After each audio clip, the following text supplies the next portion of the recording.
வணக்கம் நம்ம நமஸ்கார். So welcome to NT talks. இன்றைக்கி நம்ம என்டி டாக்ஸில் நம்ம நேர் ஒருத்தங்க ஜெசிகா கிருஷ்ணன் அப்படின்ற ஒருத்தங்க ஒரு கேள்வி கேட்டிருக்காங்க. அவங்க 10 வருடமாக ஆன்ம பயணத்தில் இருக்கேன், இருந்தாலும் என்னுடைய மனதை இப்போ வரைக்கும் வெல்ல முடியல. எனக்கு இப்போ 28 வயசு ஆச்சு. பிறரை காட்டிலும் நான் இன்னும் முட்டாளாக தான் இருக்கேன்.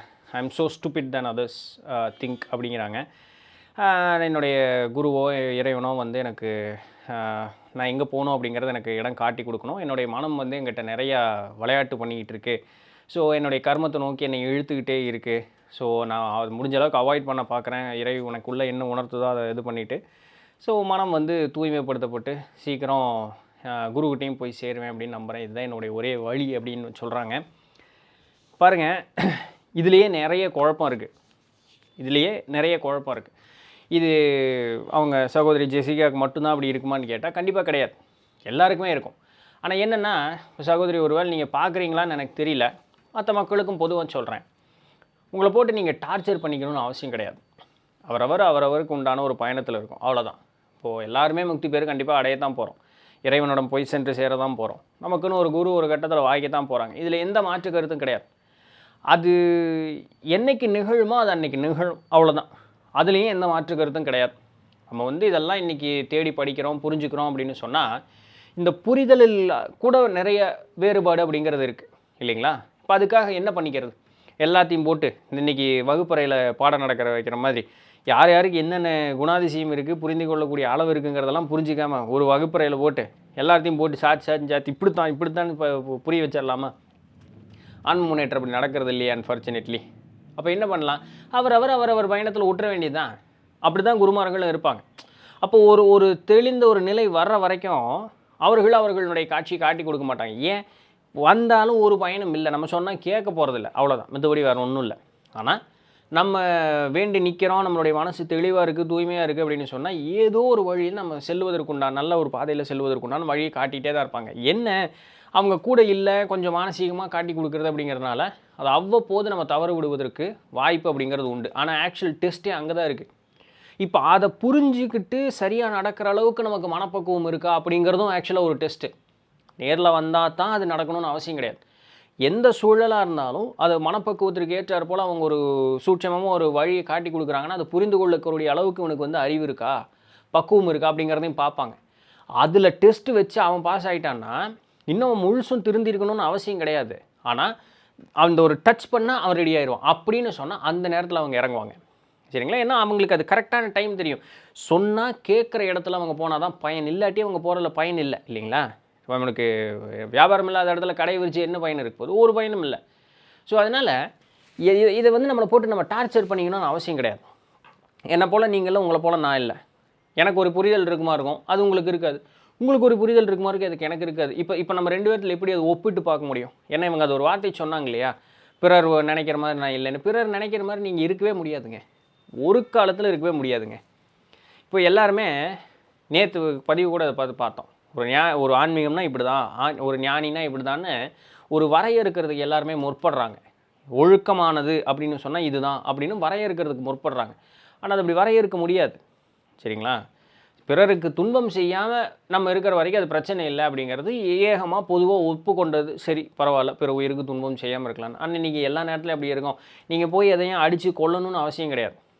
சொல்லால் செயலால் கூட நம்ம காயப்படுத்துகிறோம் இல்லையா? ஸோ அதெல்லாமே நடந்துக்கிட்டு தான் இருக்குது. ஸோ இது எல்லாத்தையும் இது ஒரு அப்போது ஆனால் நம்ம பெருவாரியாக பார்க்கும்பொழுது ஒழுக்கம்னு சொல்லக்கூடிய இடத்துல ஓகே மேக்ஸிமம் செக் மார்க் இருக்கும். சின்னது பரவாயில்லையா விடு பார்த்துக்கலாம் அப்படிங்கிற மாதிரி நம்ம கடந்துடுறோம். அதுவும் பிரச்சனை தானே இல்லைங்களா? பாருங்கள், போகர் ஏழாயிரத்தில் ஒரு நிகழ்வு ஒன்று நடக்கும்.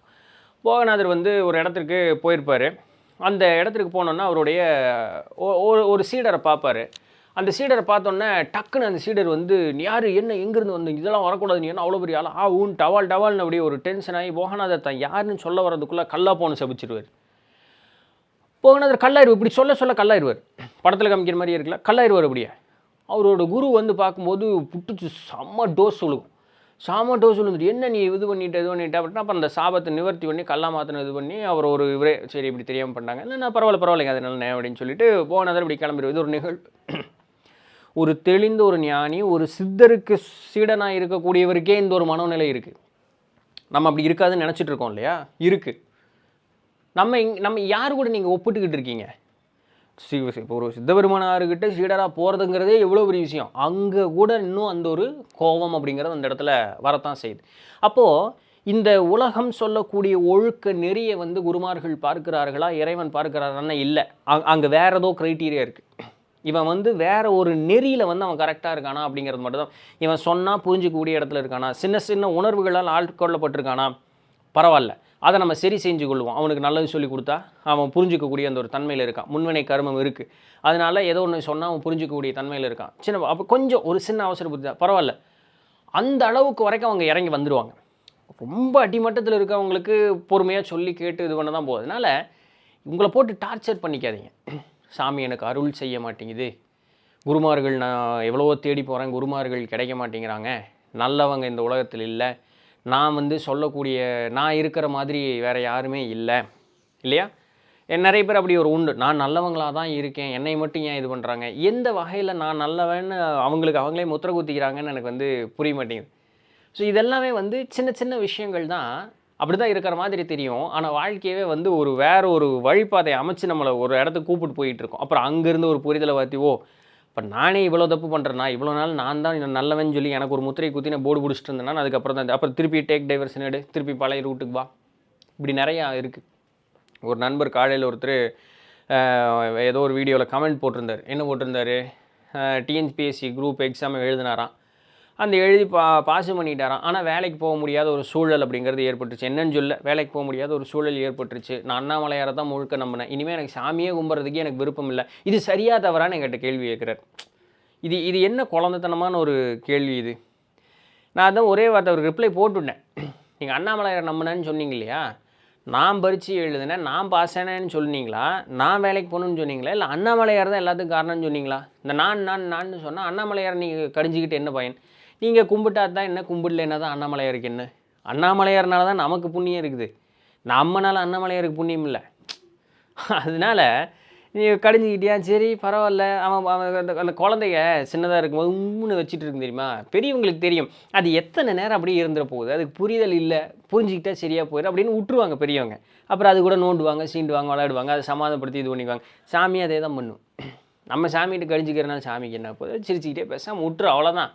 அவன் சமாதானமாகி வரத்தான் போகிறான், ஒன்றும் பிரச்சனைகள் பார்த்துக்கலாம். இப்போ அதுக்கு உண்டான சூழலை ஏற்படுத்தி கொடுப்பாங்க. இதெல்லாம் குழந்தனமாக புரியாத மாதிரி இருக்குன்னு நடந்துக்கிறது தான். என்னென்னா எனக்கு நடக்கலை, நான் இப்படி இருக்கேன், எனக்கு என்ன வச்சு என்ன ஆன்மீகம் அப்புறம் அங்கே நடக்குது? இன்னும் எனக்கு நடக்கலை, நான் இப்படி இருக்கேன்னு சொல்லும்பொழுது அங்கே ஆன்மீகம் அடிபட்டு போச்சுங்களேன். அதனால் பிற ஒருத்தரை வந்து கணக்கு வச்சுட்டு அதுபோல் நம்ம நகரணும் அப்படின்னு நினைக்கிறது தவறு.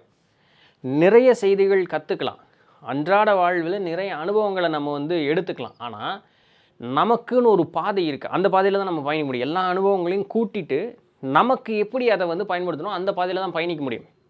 நான் முன்ன ஒரு இது சொன்னேன் இல்லைங்களா, முன்ன ஒரு பதிவில் ஊர் பேர் மறந்துட்டேன். திருஞான சம்பந்தரும் திருநாவுக்கரசரும் வந்து ஒரு இடத்துல இருக்காங்க. அந்த இடத்துல உணவு அளிக்கிறதுக்கு உண்டான பஞ்சம் வந்துடுச்சு. சிவங்க வந்து திருவாமுது கொடுக்குறாங்க மக்களுக்கு, அடியவர்களுக்கெல்லாம். அப்போது இந்த வாசி தீரவே காசு நல்குவீர் அந்த பாட்டு வரும்ல, அது இந்த நிகழ்வுக்கு அப்புறம் தான் வருது. திருநாவுக்கரசருக்கு உண்டான காசு வந்து வாசி இல்லாமல் குறை இல்லாமல் இருக்குது, திருஞான சம்பந்தருக்கு ஒரு குறையோடு இருக்குது. அப்போது இது ஏன் அப்படின்னு சிந்திச்சு பார்க்குறார். அவருக்கு சிந்தனையில் தோன்றுனது, இறை உணர்த்தல் அவருக்கே தோன்றுனது, நான் வந்து பாடம் மட்டும்தான் செய்கிறேன், அவர் பாட்டோடு சேர்ந்து உழவார பணியும் செய்கிறார், அதனால் அவருக்கு மாசு இல்லாத ஒரு காசு கிடைப்பது திண்ணம், அது சத்தியம், அது சரி அப்படின்னு இவர் வந்து மகிழ்ச்சி அடைகிறார். ஆஹா, எவ்வளோ ஒரு உன்னதமான ஒரு நிலை அவருக்கு அப்படின்னு இவர் மகிழ்ச்சி அடைகிறார். அப்போது அவர் என்ன பண்ணார், திருஞான சம்பந்தர் பேசாமல் நாளையிலேருந்து நானும் பாட்டையும் பாடிட்டு உழவாரமோ நீ செய்யணும் போனோன்னா போனார். இல்லை, அது அவருக்கு திருவருள் விதிக்கப்பட்டது, அவருக்கு கொடுக்கப்பட்ட கடன் அது, எமக்கு கொடுக்கப்பட்ட கடன் இது. அப்போ நான் என்ன பண்ணுறேன், நல்ல காசு கேட்குற அளவுக்கு நான் இன்னும் பெட்டராக பாட்டு பாடுறேன்னு முடிவு பெட்டராக பாட்டு பாடினார். வாசி தீரவே காசு நல்குவீர் மாசில் மிழலையர் ஏசல் இல்லை, இது சொல்கிறாரு. காசு கிடச்சிது, அதுக்கப்புறம் நல்ல காசு, எந்த பிரச்சனையும் இல்லாமல் கிடச்சி. அப்போது அவர் போல் நான் இல்லை, என்ன போல் அவர் இல்லை, அவ்வளோதான். கண்ணப்ப நாயனாருடைய கதை எடுத்து பார்த்தோன்னு வச்சுங்களேன், கண்ணப்பரனுடைய நிகழ்வை வெளியிலிருந்து பார்த்தவனுக்கு கண்ணப்பர் பைத்தியார மாதிரி தெரியும். வெளியிலிருந்து பார்க்கும் பொழுது சிவபெருமான இன்னொருத்தனுக்கு கல் போல தான் தெரியும். ஆனால் கண்ணப்பருக்கு சிவபெருமான் உயிருள்ள ஒரு ஒரு ஒரு ஒரு தன்மையாகவே தெரியும். அது சிவனாகவே அவர் கண்ணுக்கு தெரிஞ்சார். அது கல்லாக இருந்தாலும் அதுக்கு உயிருள்ளதாகவும் அதை வந்து பேணி பாதுகாக்கணும். கல் அடித்தா ஒன்றும் ஆக போகிறதில்ல இல்லையா? கல்லை வெட்டினால தூக்கி அதுக்கு ஒன்றும் ஆக போகிறதில்ல. ஆனால் கண்ணப்பருக்கு எப்படி இருந்தது? அது கல்லாக தெரியல, இறைவனாகவே தெரிஞ்சார். அதுக்கு பாதிப்பு வரக்கூடாதுன்னு பாதுகாப்பாக வச்சுருந்தார். கண்ணப்பருடைய அன்பும் பாசமும் இறைவனாருக்கு தெரிஞ்சு. வெளியே இருக்கவனுக்கு கண்ணப்பரை பார்த்தா பைத்தியார்னா தெரியும்.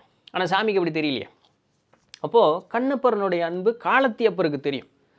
காலத்தியப்பரனுடைய அன்பு கண்ணப்பருக்கு தெரியும். வெளியிலிருந்து பார்க்குற யாருக்கு தெரியாதுங்க இல்லையா? வெளியிலிருந்து பார்க்குற யாருக்கு தெரியாதுங்க. அது அவருக்கும் உள்ள தொடர்பு. காளம்மையார் சொன்ன ஒரு இதுதானே, என் அன்பு என்னை ஆண்டவனுக்கு தெரியும். அது போதும்.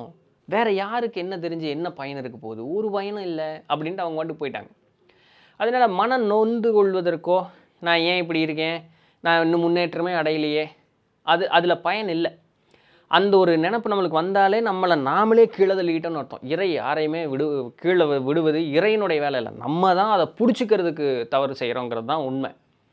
அதனால் இதுதான் நமக்கு கொடுக்கப்பட்ட கடன்னா, அந்த கடனிற்குள்ளே நமக்கு எவ்வளவு செய்தி கிடைக்குதோ அந்த செய்தி உள்ளே வாங்கி ப்ராசஸ் பண்ணிவிட்டு உங்களை வலுக்கட்டாயப்படுத்தக்கூடாது.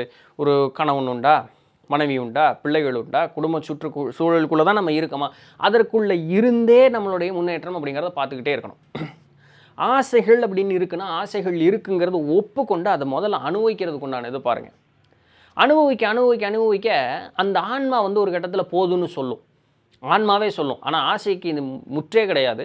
ஆனால் இந்த இறை நாட்டம் அப்படிங்கிறதோடு இருக்கக்கூடியவர்களுக்கு அந்த ஆசை அனுபவிக்க சீக்கிரம் அது மேலே ஒரு வெறுப்பு தெரியும், போதும் அப்படின்னு ஆயிரும். ஆனால் கூட இருக்கக்கூடிய ஒரு எடுத்துக்காட்டுக்கு சொல்கிறேன். கணவன் மனைவி, ஒரு கணவனோ மனைவியோ ஆன்மீகத்தோடு இருந்தும் இந்த இல்வாழ்க்கையில் ஈடுபட்டிருக்காங்க. அவர்களுக்கும் ஆசாபாசம் இருக்குது.